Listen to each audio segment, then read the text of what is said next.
అండి అందరికీ. ఇక్కడ నేను చికెన్ 65 అయితే చేస్తున్నాను మా పాప కోసం.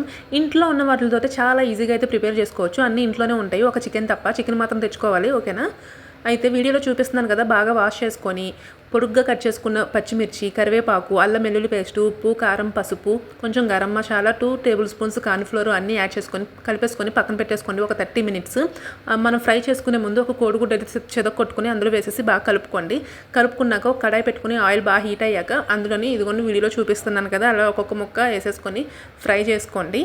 అయితే నేను ఇక్కడ ఫుడ్ కలర్ అయితే యూస్ చేయలేదు. మీకు కావాలనుకుంటే ఫుడ్ కలర్ కూడా యూస్ చేసుకోవచ్చు.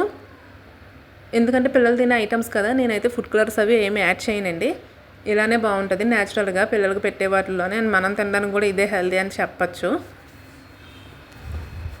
అక్కడ నూనె అయితే నాకు పేలుతుందండి, అందుకని మొక్కలు చివరికి ఇసిరేస్తున్నాను ఒక్కొక్కటి. నేను అయ్యే ఎగుతాయిలే అనేసి దగ్గరుండి అయితే ఫ్రై చేసుకోండి. పెద్ద మంట పెట్టేసి మీరు మర్చిపోయి వెళ్ళిపోయారంటే తర్వాత బొగ్గులు వచ్చేస్తాయి మనకి. బొగ్గులు 65 అయిపోద్ది, చూసుకోవాలి అవన్నీ.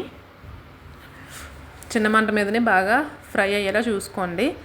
అయితే కారం మసాలాలు అన్నీ కాస్త తగ్గించే వేసుకోండి. ఎందుకంటే పిల్లలు తినేలాగే మనం చేసుకోవాలి. మనకు నచ్చినట్టు మనం చేసుకోవడం కాదు, ఇంకా వాళ్ళకి నచ్చినట్టే మనం చేసి పెట్టాలన్నమాట. వాళ్ళు ఒక్క చిన్న ముక్క తింటేనే అమ్మ నేను చేసింది నా కూతురు తిన్నదా అన్న సంతోషం ఎక్కువైపోద్ది నాకు. అందుకని ఏం చేసినా అది తినేలాగే నేను చేసుకుంటాను ఖచ్చితంగా. మీరు కూడా అలా చేసుకోండి. మీకు కారం కావాలి అంటే ఇక్కడ పచ్చిమిర్చి అయితే యాడ్ చేశాను కదా, ఆ పచ్చిమిర్చి కారం అయితే మనకు సరిపోద్ది. తినేటప్పుడు ఆ పచ్చిమిర్చి తిన్నాం అనుకోండి కలిపి, కారం అయితే సెట్ అయిపోద్ది మనకి. చాలా బాగుంటాయి పచ్చిమిర్చి, బాగా ఫ్రై అయిపోయి జంతికల్లాగా ఉంటాయి చూడడానికి.